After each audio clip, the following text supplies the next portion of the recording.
There's three things certain in life: death, taxes, and Max Verstappen owning both McLarens. And before we get into it, I just want to apologize for being MIA recently. I've not been feeling too great, but now I've recovered. And I can confidently say I enjoyed that race weekend. Pirelli going with the softest compounds in the tyre range forced everyone into making a two-stop, and it cooked up a treat. Starting with the reigning world champion himself, he was perfect. In qualifying, he was only a few hundredths off pole position. And Red Bull, as per usual, had a difficult Friday. Then the sim drivers and trackside engineers worked really hard overnight to get the car into a better setup window. And by Saturday, the RB21 was much nicer to drive for Max. Combined with the upgrades they brought for this weekend, their car had a lot of pace. Pace which, as always, Verstappen maximized. And I was going to make a Franz Hermann joke, but people have milked it so much that it's not even funny anymore. Maybe for the first 20 minutes it had its run, but now it's like, my brother, you're doing too much. Same with the Fernando was still a rookie one. It's literally been half a decade and some fans still think it's hilarious. I actually better not catch any of you in the comments being like, wow, this Franz Hermann guy really has a future in Formula 1. Anyway, mini rant over. This move around the outside of Piasrti at turn 1 is what won him the race. Watching that live was pretty spectacular, I must say. Even though I was also mad at Oscar for giving him so much space. Like, this is Max flipping Verstappen we're talking about. You give him an inch and he'll take a mile. You simply cannot afford to give him even a sniff of an opportunity, because he will punish you time and time and time again. This weekend, I will say the Red Bull was at least as good, if not slightly better than McLaren in race trim, especially since they had upgrades. But the fact that Max was so clinical, decisive, and precise in making that overtake through Tamburello is what allowed their full potential to be unlocked.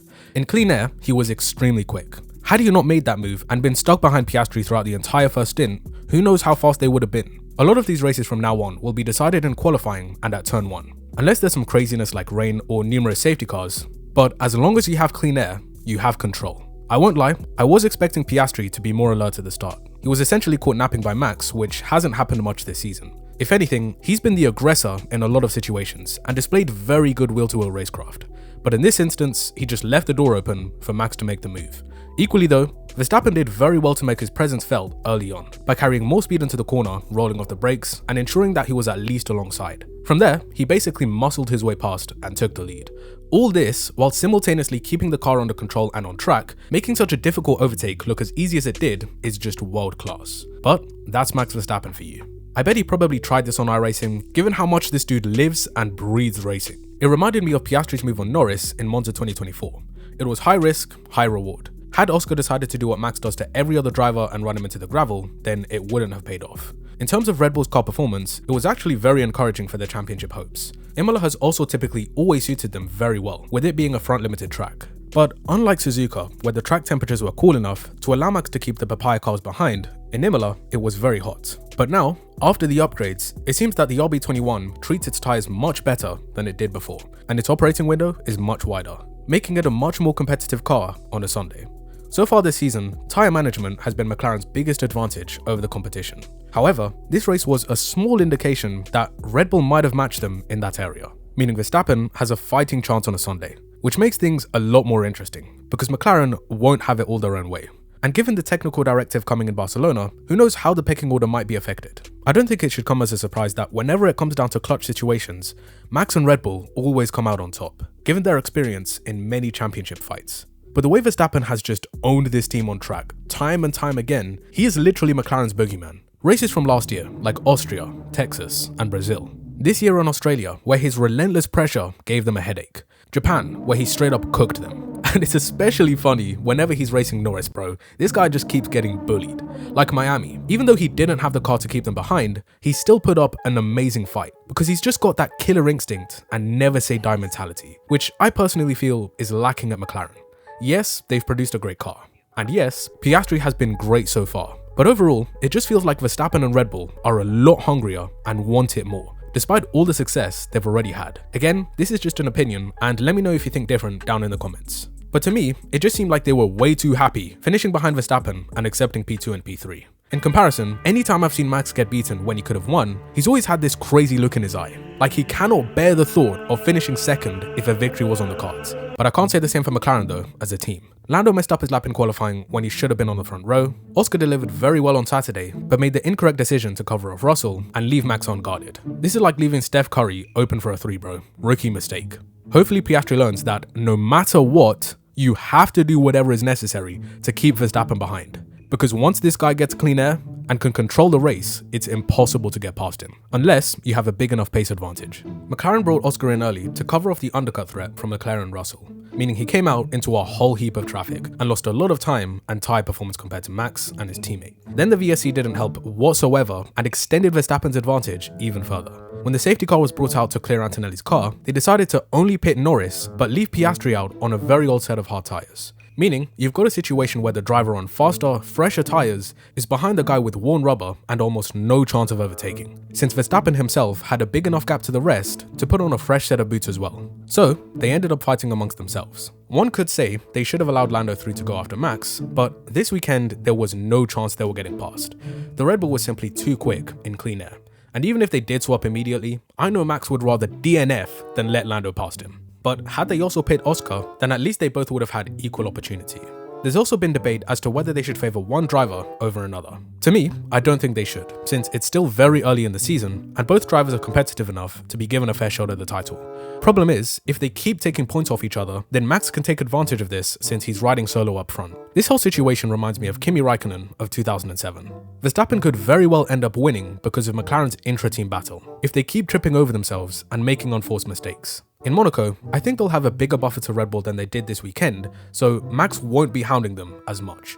But best believe they won't have it easy at every track, and they can't afford to make even a single mistake, since this championship will be decided by the smallest of margins. In qualifying, it's hundredths of a second.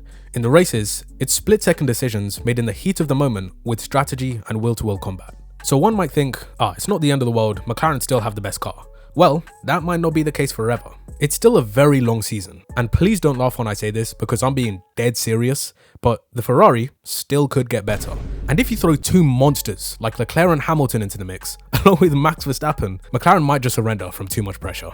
They have to maximize every opportunity while they still can instead of wasting them. Charles is one of those guys who absolutely is squeezing every last drop of performance from the Ferrari, but his luck is just horrendous. I'm pretty sure in one of the interviews after qualifying, he was like, "We are P nowhere at the moment," and I started dying. The pain this guy goes through on a year-by-year basis is honestly unreal. Started the weekend with his helmet trying to detach his head from his body. Then, the car just ghosted him and Lewis in Q2, leaving them to start in 11th and 12th.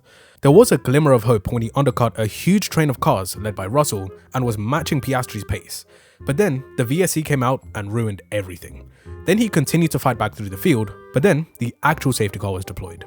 They deliberated over what tyres to fit and decided to go for softs, but Leclerc stayed out since he didn't want to wait in the pits behind Hamilton and lose a chunk of time. By the time next lap came around, it was too late to box, and he decided to stay out on old hard tyres, leaving him exposed to cars on fresher tyres behind. He defended like a beast against Albon, and according to the current rules, Leclerc wasn't entitled to give him any space.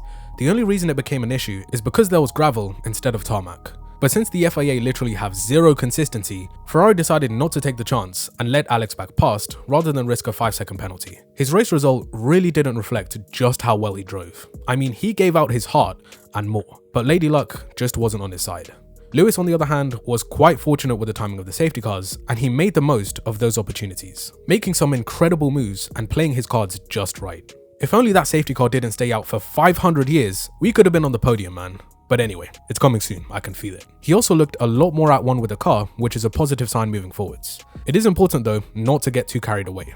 There's still underlying issues with the car that still need to be addressed. For instance, the SF25 needs to be better in qualifying, because their race pace was actually very strong, which is somewhat encouraging. Hopefully, with some upgrades, they can improve the operating window of their car and thus their one-lap pace. But if they can't solve their issues in Monaco, where Saturdays literally decide the race, then it's Jover. Charles was asked after the race whether he's feeling optimistic for Monaco, and he said, "Damn, this team got my boy losing all hope. Ferrari, please give these two a good car, I'm actually begging." Mercedes were great in quali, but nowhere in the race. Russell's top 5 finish streak came to an end, and Kimi, man, I felt so bad for him. This was his first and maybe last race in Imola. Brought his entire school class to come and watch him, only for his car to just shut off and let him down. But it's weird how Mercedes generally just struggled in comparison to the others, despite their raft of upgrades. Being overtaken by customer teams in the ground effect era really seems to be their area of expertise, because the way Williams have made a comeback out of nowhere has been so impressive. James Vowles is really performing miracles at that team, because so far in 2025, they've scored almost the same number of points after just 7 races than they have in every single season since 2022 combined. Both drivers were phenomenal in qualifying. Carlos got unlucky with the strategy, they stopped early and were a victim of the VSC. Meanwhile, they got it right with Albon, who was tantalizingly close to a P4. If there's another crazy race this year, which I believe there will be, I'm not ruling out a Williams podium to be honest, given the rate at which they're improving. Aston Martin also had a decent upturn in form compared to recent races. P5 in qualifying for Alonso and 8th for Stroll. They also had some big upgrades which worked well, but both got unlucky with bad safety car timing. Fernando made his frustrations clear. Bro got so mad that he just went back to default settings and took shots at Lewis, saying his race was mediocre and he still finished in the top 5. And when he said this, I just know that was 18 years of pent-up rage. Finishing just outside the points was difficult, given how well he'd driven. Like, this man kept pulling the same switchback move at Tosa. Unc was really in his bag. But in the end, like a lot of other drivers, luck wasn't on his side. And Stroll is still the sole point scorer for Aston Martin, as is Gasly for Alpine. Colapinto had a tough first weekend, but hopefully we'll see him improve. Him and Yuki both had some heavy crashes in qualifying. Thankfully, they both walked away from them unscathed, particularly Yuki's. Like, this guy went flying and rolling everywhere and just hopped out like nothing happened. He managed to recover though, to score a point in the end, which was a solid result, given that he started from the pit lane. Hadjar was amazing once again, with now 7 points so far this season, and he has comfortably been outperforming Lawson. Bortoleto was another unlucky victim of bad strategy, but his teammate Hulkenberg had the opposite. But unless Albon improved their car, it doesn't matter what the drivers do. And Haas had a bit of a mare. Behrman in qualifying had his lap deleted, even though he crossed the line before the red flag, and Ocon retired. Red Bull seem to have revived their championship hopes this weekend. I know it's only been one race, but those upgrades really seem to have solved a lot of their issues during the initial few races. We'll see whether that also translates to real limited circuits where McLaren typically dominate, but at least they're keeping the title fight alive. And since there's no guarantee where Red Bull will be in 2026 with their power unit, this might be Max's last opportunity to win a championship for a while. So I'm expecting them to throw all their eggs in one basket and upgrade this car as much as possible. And with Verstappen behind the wheel, this guy is like a shark. Once he smells blood in the water, he attacks. McLaren so far have shown they're not yet built for a proper dogfight like 2021. But we'll see how things play out. It's still anyone's game to be honest. All it took was one upgrade last year for McLaren to be considered title contenders. Who's to say the same can't happen for Mercedes, Williams, or even Ferrari? Anyway, I hope you all enjoyed. Let me know what your thoughts on the race were down in the comment section below. Please like, share, and subscribe to the channel if you're new to get my latest videos in the future. And as always, I'll see you in the next one.